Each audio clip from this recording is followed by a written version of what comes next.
I'm Katherine Reeves, and I'm an associate professor of epidemiology at the University of Massachusetts Amherst. So I'm a breast cancer epidemiologist, and my goal is on ultimately preventing breast cancer. And I search for ways that are modifiable risk factors. So I'm thinking beyond genetics, which we know are important, but what can women do themselves to prevent breast cancer from happening?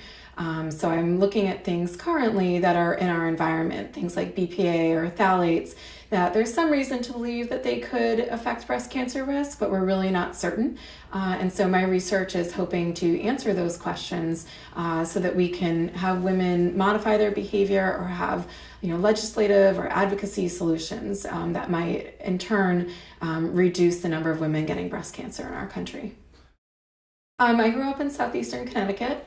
My parents maybe weren't scientists per se, but certainly were in kind of related fields. So my mother was a nurse and she worked in the OB/GYN wards, but then stayed home with myself, my brothers.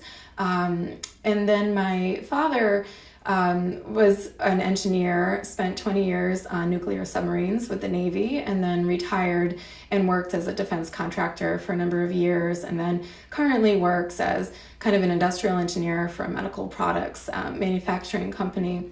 And like I said, I always loved science, and I don't think I ever seriously considered doing anything that didn't somehow involve science and math. So the types of projects that I'm most interested in now are more looking at kind of environmental factors for breast cancer, but there really aren't human studies out there for a variety of reasons. One is that it's a really tough thing to study. So while we're constantly exposed to these chemicals, our bodies are actually pretty good at getting rid of them.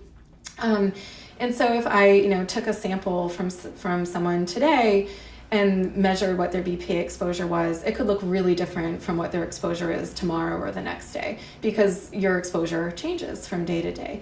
So it's been a really kind of fun challenge to figure out, how do I study this to get not just an answer, but the right answer and the most methodologically sound answer.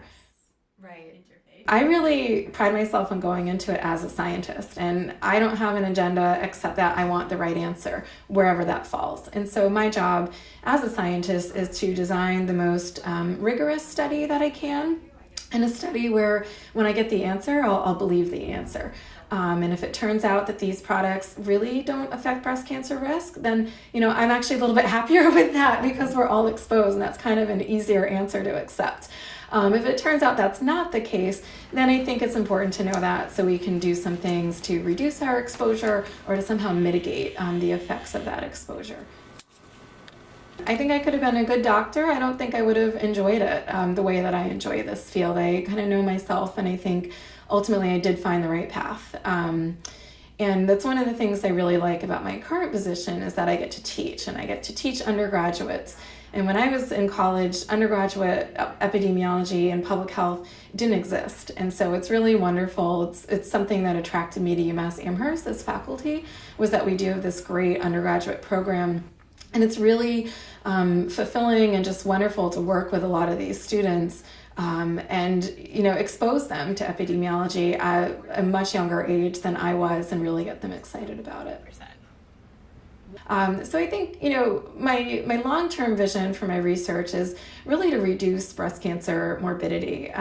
Certainly it's a very survivable disease nowadays because of the great work people have done both in early detection and also treatment, and that's really wonderful. But I think most breast cancer survivors would tell you they'd rather not have had the disease at all.